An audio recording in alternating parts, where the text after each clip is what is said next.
So what am I Am I doing? talking to the camera or am I talking to Brian? We just want a perfect. That's all. Are we doing bonds or are we doing the third one? Looking at him. Are you kidding? He said if I could jump through Does the what I phone say and even kiss matter? you right now, I would. You're watching Paragon TV.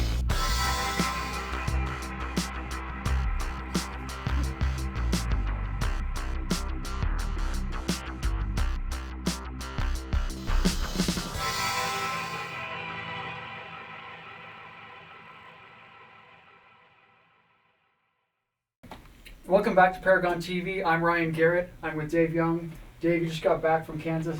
What happened there? Well, I was just out there whitetail hunting, and freezing, I might mention. It was about 9 degrees and 30-mile-an-hour winds, so we were hunting whitetail. But I did have an experience out there that I'd like to share with you. Sure. It was when I arrived in Wichita, I went to the rental counter for budget rental car to pick up my car. Right. And as I got there, they asked for my ID and my credit card, and I went to pull out my wallet, and I couldn't find it. And I basically tore my backpack apart trying to find this wallet, but it was not there. And so the rental car guy was watching this whole time, and finally I said, look, I don't have my wallet, but I'll call my wife and get the credit card, and can we just go ahead and get this car rented? And he said, nope, if you don't have an ID, I can't rent to you. So I explained to him, the place I need to go is out in the middle of nowhere. It's about 60 miles southwest of here, and it's out in the farm country, and there's just nothing out there. What time of day was this? This was about 10:30 at night. Oh. So the whole airport was empty, except for me and this guy in this budget rental car. And so anyway, he wasn't going to budge on giving me a car. So I told him I'd go back to the Frontier booth and try and find this lost wallet. So I went back there, and they had my gun that I had to pick up. When I walked up to that Frontier counter, they're like, we'd like to see your ID so we can release your gun to you. Yeah. So I was like, okay, here we go again. Right. And I explained to the guy that I didn't have my wallet. And he's like, oh, you're kidding. And he goes, well, what are you going to do? And I said, I don't know what I'm going to do because, the hunt starts tomorrow. I've got to get out in this place in the middle of nowhere. Taxis don't go out there, shuttles don't go out there. I'm just, I don't know what I'm going to do. And I thought maybe he'd give me a ride into town, into a hotel or something, so I could have a place to stay. But anyway, he piped up and said, well, I'll give you a ride out there. And I said, really, you're serious? And he said, yeah, I don't mind. And I said, well, it's going to be like at least 120, 130 miles out of your way to take me out there. And again, I'm thinking it's 10 o'clock at night. Yeah. And, that's the last thing somebody wants to do after they worked a long shift all day long. It's a 2-hour round trip, isn't it, under normal conditions? Yeah, 2-hour round trip. And again, it's out in the farm country, so there's nothing out there.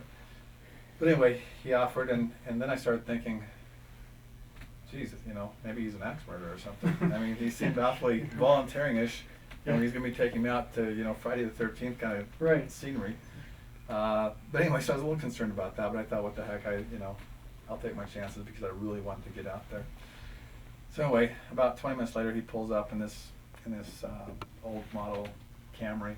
Mm-hmm. It's got about almost 200,000 miles on it. And I pile my stuff in there, and he says, okay, well, where are we going? So we head out, and as we're driving out, I'm kind of a little nervous about leery, this. maybe? Yeah, so I What's kind of going keep him, an eye on where his hands are and Yeah. what's in the car, Sure. and am I like automatically locked in, or because you just have these feelings. So anyway, we get out there, we chat the whole way, and we finally get to this farmhouse.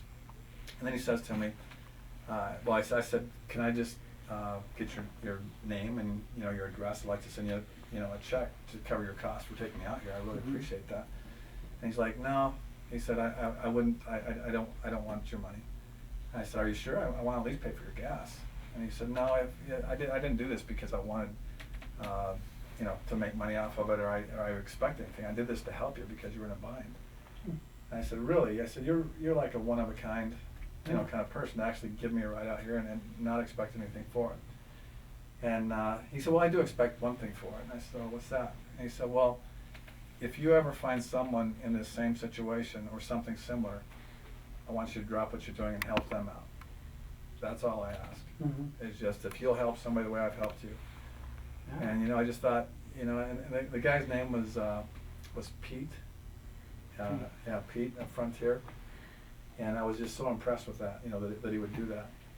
And so anyway, that was the short version of the story, and that really had an impact on me. And then I made my way back to, finally I was able to get some ID and some different things sent out to me.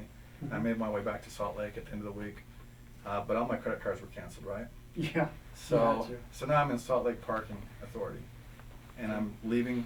I'm actually out trying to drive home, like a little booth, Mm-hmm. and I explained to the lady that I've lost my wallet, and so she says, "Well, let me run your card." So she takes my card, but it's no good. Yeah. And she takes the card that's been canceled, and runs it, and says, "Okay, well, you owe us $37." And I said, "Well, I don't have $37. I told you my wallet's lost. I don't have a cent. Right. I mean, I'm lucky to be here." Yeah. And she's like, "Well, you have to pay $37, or we'll have to impound your car." And I'm like, "Are you serious? Though? I What's mean, the do I have other no other option? option?" Yeah. And she said, "Well, you could call someone. You know, I know you said you live down in Provo. You could call someone and have them bring the $37, and we could release you." And anyway, without going into it, I was able to finally work that out. But there was such a contrast from the budget rental car guy Willing to help. to Pete Engel to the lady at the counter on the Salt Lake Airport.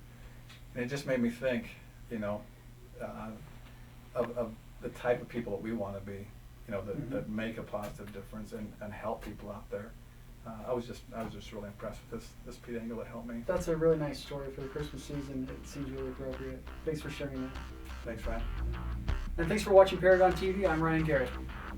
You're watching Paragon TV.